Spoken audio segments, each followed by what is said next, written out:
हम सब गुरु हमको ऐसी कृपा दृष्टि दे। लक्ष्मण ने एक पक्षी चिड़ाचिड़ी को पीड़ा करते हुए देखा और मन में विचार आया कि भगवान ने हमें आज्ञा क्यों नहीं दी। सोचा इतना ही, फिर कहने लगी भगवान तो अवैधी हैं और उन्हें हमें आज्ञा नहीं दी। वो भाव तो आ गया कि हमें आज्ञा मिलनी चाहिए। उसने पश्चाताप भी किया कि चलो मैं जाकर के आलोचना कर लेती हूँ गुरु के समक्ष, सम्मुखरण में जाकर के। जैसे वो जाने लगी तो पाँव में कांटा लगा तो लगा अपशकुन हो गया, मैं जाऊंगी और लोग मेरी निंदा करेंगे कि कैसी साध्वी है, कैसे कैसे मन में विचार आया। वो पाप को छुपा लिया। छुपाने के बाद क्या कहती है भगवान के पास जाकर के, प्रभु किसी के मन में ऐसा विचार आ जाए तो क्या प्रायश्चित होता है।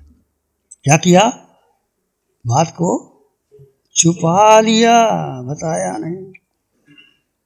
भगवान तो भगवान थे, भगवान ने क्या कहना था, नहीं आलोचना करोगे तो। उस साध्वी ने 50 वर्ष तक कठोर तपस्या की, बेले तेले चौले पारना आयम्बल की तपस्या, मास्क मन की तपस्या करके भी उसका पाप हल्का नहीं हुआ। जन्म जन्म जन्म जन्म प्रवृत्ति। इसलिए जो कोई ऐसी बात हो जाए तो सच्चे मन से आलोचना कर लेनी चाहिए। एक उदाहरण आता है हमारे आचार्य चूर्णी के अंदर। कुरुगुरु एक ऐसे मुनि थे जो भूख लगती थी तो एक दिन भी बिना भूख के रह नहीं सकते थे, पर समता उनके भीतर पराकाष्ठा थी। विपरीत स्थितियों में भी असमता को खंडित नहीं होने देते थे। राजपुत्र थे, कुमारावस्था में उन्होंने दीक्षा ले ली धर्मघोष आचार्य के पास। दीक्षा लेने के बाद वो उसको लगा कि अग्नि संस्कारित क्रूर नाम का धान्य वो ग्रहण करते थे कि भूख रह नहीं सकते थे वो, तो उसको धान्य को लेते थे परंतु घृत शक्कर की तरह वो खा लेते थे, भूखा नहीं रह सकते थे। वर्षावास काल में देववाणी हुई कि किसी भव्य आत्मा को समश्री परम में केवल ज्ञान होगा। अब सब संतों ने तपस्या ज़्यादा, कोई तपस्या 28 करे, कोई मास कमन करे, कोई कितना करने लगे। तो समश्री के दिन उपासना में तप की विशेष बहार थी। नन्हे मुन्ने बालकों ने भी तप किया। कुरुगुरु ने उस दिन भी तप ना कर सका। भिक्षा का समय होते ही क्षुधा से निढाल हो जाते थे और आचार्य जी के पास भिक्षा की अनुमति मांगी। आचार्य ने घृणा से मुंह फेर लिया कि कैसा है, समश्री के दिन भी उपवास नहीं कर सकता, मुंह फेर लिया। कुरुगुरु शांत भाव से भिक्षा लेकर के आ गए। भिक्षा कौन थी, क्रूर का धान्य था, बस वो खाते थे और कुछ नहीं। तो आचार्य ने जब फिर वो भिक्षा लेके जब कोई मुनि आता है तो आचार्य को, गुरु को, बड़े गुरुओं को दिखाना चाहिए कि मैं भिक्षा लेके आया हूँ। जब भिक्षा लेके आचार्य जी के पास आए तो आचार्य ने उनको धिक्कारते हुए उनके भोजन पर थूक दिया। किसने थूका, आचार्य ने उसके भोजन पर थूक दिया। फिर भी शांत रहे, अपनी निंदा करते रहे, ओहो मेरे कैसे कर्म हैं, मैं इतना भूखा ही नहीं रह सकता, सब तपस्या कर रहे हैं, सब आगे बढ़ रहे हैं, मेरा इतना क्षुधा का लगी है कि मैं नहीं कर सकता। शांत रह करके, समता रह करके गुरु ने थूका, उसको भी घी समझ करके उसमें मिला करके खा गए। शांत भाव से खा गए। आहार करने बैठे तो स्वयं को धिक्कारने लगे, निंदा करने लगे। और तपस्वियों ने, जिन्होंने परम श्रद्धा गुणवान का भाव रखा था, उनको सुधारने लगे। इतनी समता से साधना करते करते, खाते खाते क्या कहते हैं, उनको केवल ज्ञान हो गया, देव धुंधुमियाँ बज गई। सभी ने अनुभव किया कि आहार त्याग वास्तव में त्याग नहीं है, वास्तविक तप तो कुशाय का त्याग है। क्रोध मान माया लोभ का त्याग करना चाहिए। ऐसे एक इलायची कुमार की कहानी आती है। इलायची कुमार एक धन संपन्न राजकुमार थे। राजकुमार के बाद उनका आकर्षण एक नटनी के प्रति हो जाता है और उसके साथ वो शादी करना चाहते थे। घर वालों ने इनकार किया, परंतु उसके मोह में इतने आसक्त हो गए, जैसे आजकल तो पिक्चर है, बहुत कुछ साधन है, नट नटनी का खेल हुआ करते थे और लोग जाते थे और राजा महाराजा भी उनको बुलाते थे। तो वो खेल के लिए उसके नटनी के पिता से पूछा कि मैं ऐसे शादी करना चाहता हूँ। तो उसके पिता ने कहा कि देख, शादी तब होगी जब तुम ऐसा कर्तव्य दिखाओगे, राजा को दिखाओगे, राजा से इनाम प्राप्त कर लोगे, तो फिर मैं अपनी बेटी से तुम्हें शादी कर दूंगा। तो वो रस्सी पर नाच करके ऐसे कर्तव्य दिखाता है कि लोग आश्चर्यचकित हो जाते हैं। तो राजा तक भी खबर गई कि ऐसा इलायची कुमार है, वो नट दिखाता है, आश्चर्य कर देता है। तो राज दरबार में बुलाया। राज दरबार में बुला करके राजा मंत्री सब बैठे और नटनी ढोलकी बजाती है, वो रस्सी के ऊपर वो ऐसे नाच करता है और राजा भी इसको देखता है। राजा का आकर्षण नटनी के पर हो गया कि ये चला जाए और मैं इससे शादी कर लूँ। ये काम भोग कितने भयानक होते हैं। वो करता है, पहर तक करता रहा। राजा ने उनको इनाम नहीं दिया कि और करो, और दिखाओ। दूसरे पहर किया, फिर भी राजा ने इनाम दिया। राजा सोचता है कि ये गिर जाएगा, मर जाएगा और मैं इस नटनी से शादी कर लूँगा। राजा होने के बाद उसकी क्या भावना है और उसकी क्या भावना है। तीसरे पहर वो दिखा रहा था कर्तव्य अपने इलायची कुमार। उसकी दृष्टि दूर एक मुनि को देखा। मुनि एक बहुत रूप सी कन्या सुंदरी मुनि को आहार दे रही है। मुनि उसको नजर उठा करके भी नहीं देखते, कौन सुंदरी है, कैसी है, नजर उठा करके भी नहीं देखते। शांत भाव से मुनि की नजर नीची है, वो आहार दे। इलायची कुमार की नजर उस मुनि पर गई, जो मुनि आहार को देना चाहती है, मुनि लेना नहीं चाहता, उसकी नजर नीचे है। इलायची कुमार को धिक्कार हुआ, ये मुनि उस रूप से कन्या को देखते तक नहीं और मैं इसके पीछे पागल हुआ हूँ। मैंने घर बार छोड़ दिया, शादी करनी चाहिए थी और शादी करनी थी तो मैंने कर्तव्य दिखाए, फिर भी मैं नहीं लगा। धिकारते निंदा करते कहते इलायची कुमार को शब्द श्रेणी कर्ण श्रेणी पढ़ते केवल ज्ञान। ये है आत्म निंदा की बात कि कैसे व्यक्ति अपनी निंदा करता केवल ज्ञान तक प्राप्त कर लेता है। कैसा लगा उसको, एक साधु को देखा, साधु रूप सी कन्या के प्रति आकर्षित नहीं था, वो आहार देना चाहती थी, साधु की नजर नीची थी। उसने उन साधु को देखा, वैराग्य आ गया और रस्सी पर नाच करते नाच छोड़ दिया और केवल ज्ञान हो गया, देवधुन भी बज गई। ऐसे बहुत से एग्जाम्पल हमारे सामने आते हैं। एक प्रसन्नचंद्र राज ऋषि की दीक्षा ले ली उन्होंने।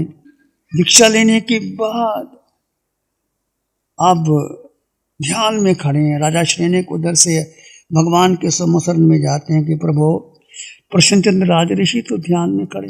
ये कहानी बहुत बार सुनी होगी आपने, पर इसका सार क्या है ये देखो। तो पूछा, ध्यान में खड़े थे, भगवान से पूछा, प्रभु ये प्रसन्नचंद्र राज ऋषि ध्यान कर रहा है, ये मर करके कहा जाएगा। दूसरी तरफ क्या हुआ, दो सैनिक आए, उन्होंने देखो ये राजा अपने बेटों को राज दे करके चला गया और उसके ऊपर युद्ध होने वाला है और युद्ध पर आक्रमण हो जाएगा और राज्य छिन जाएगा, ये राज कर रहा है। उसने देखा कि वाक्य ठीक बात है, मैं राज कर रहा हूँ और युद्ध करने लगा उनके साथ। बैठा ध्यान करता सेना बना ली, इसको मैं ऐसे मार दूंगा, ऐसे मार दूंगा, कर दूंगा, युद्ध करने लगा। उधर भगवान के सम्मुखन में राजा श्रेणी गया, भगवान से पूछा भगवान इतना वो ध्यानस्थ मुनि है, परशुनंदन राज ऋषि, मर करके कहाँ जाएगा? भगवान ने कहा 7वें नरक में जाएगा। भगवान 7वें नरक में? वो ध्यान कर रहा है। भगवान कहते वो ध्यान नहीं कर रहा, वो युद्ध कर रहा है। युद्ध कर रहा है, भगवान युद्ध कर रहा है। हाँ, वो बैठा बैठा भगवान ने बताया कि उसका राज्य चला जाना था, और 2 सैनिकों ने बताया, युद्ध करने लगा कि मैं उसको ऐसे मार दूंगा, ऐसे मार दूंगा। हाथ ऊपर उठाया, ऊपर उठाया तो देखा कुछ भी नहीं, मेरे बाल भी नहीं है। पश्चाताप हुआ, ओहो, मैं कितना अधम से अधम, नीच से नीच, मैं युद्ध करने लगा था। धीरे धीरे धीरे धीरे अपनी निंदा की, आलोचना की, मैं अधम ध्यान करता करता मैं कहाँ तक पहुँच गया। प्रायश्चित करता करता करता ऊपर आया, ऊपर आया। भगवान से फिर पूछा, भगवान कहते ऊपर आ, ऊपर ऊपर आकर के केवल ज्ञान हो गया उसको। भगवान केवल ज्ञान हो गया। भगवान कहते हैं ध्यान करता हुआ व्यक्ति कितने कर्मों का बंधन कर लेता है, और ध्यान ना करता हुआ व्यक्ति कितने कर्मों की निर्जरा कर सकता है। ये ऐसे एग्जाम्पल, बहुत से एग्जाम्पल है। तो कहने का अर्थ ये है, वास्तव में हमें अपने जीवन के बारे में सोचना चाहिए कि मैं किसी की पर निंदा तो नहीं करता। पर निंदा छोड़ करके स्वयं निंदा करे, स्वयं निंदा से आलोचना करे, आलोचना करते करते अपने सारे पापों की आलोचना करे।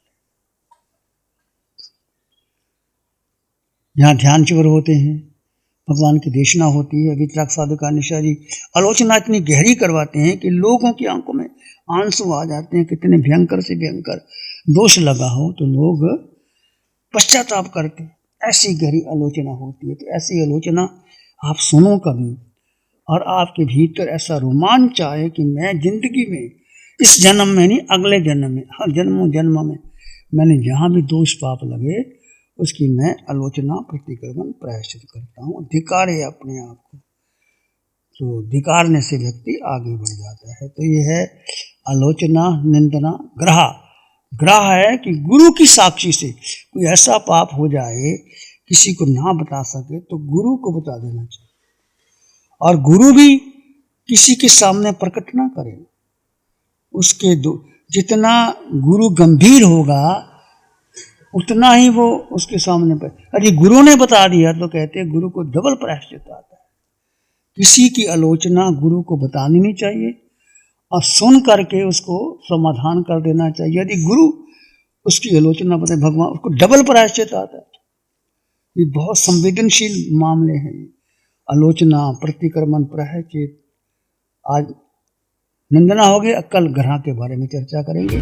प्यारी गुरुवाणी है बड़ी ही, ध्यान करें, आंखें बंद, मन वचन काया शांत, शरीर शांत, विचार शांत, सृष्टि शांत, वातावरण शांत, हर दिशा, हर किनारा शांत शांत शांत शांत।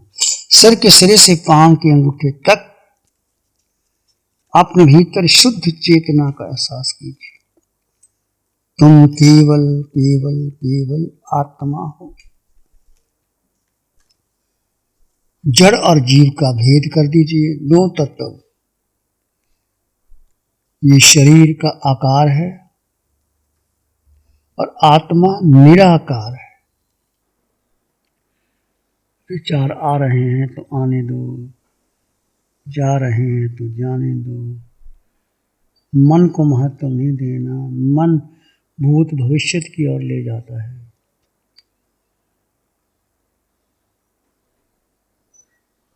बुद्धि को महत्व नहीं देना, इंद्रियों को महत्व नहीं देना।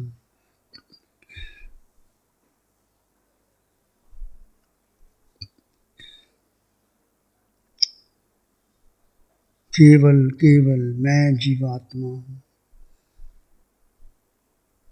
पूरे ब्रह्मांड में अकेला हूँ, मेरा कोई संगी साथी नहीं। मैं अपने आप में संपन्न परिपूर्ण आत्मा।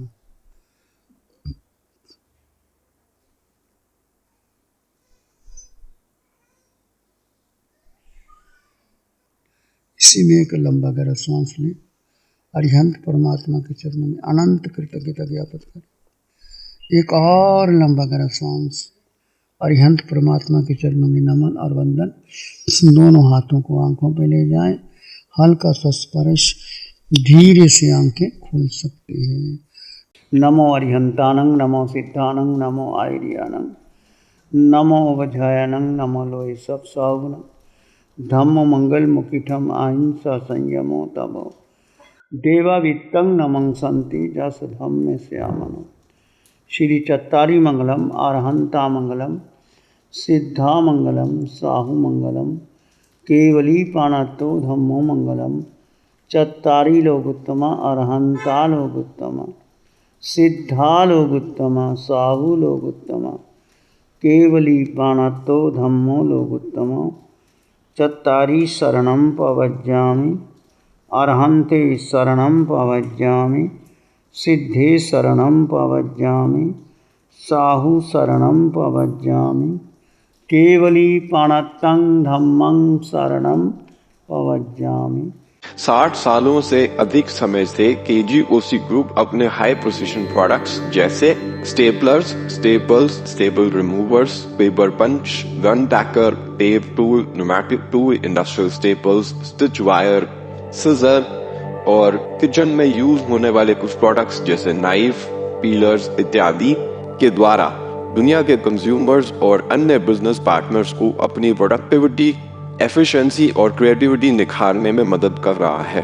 KGOC ग्रुप दुनिया के जाने माने लार्जेस्ट मैन्युफैक्चरर्स में से एक है, जो कि अपने 4 ब्रांड्स कोहे, कंगारू, म्यूनिक्स और माइल्स के माध्यम से दुनिया के लगभग हर देश में उपलब्ध है।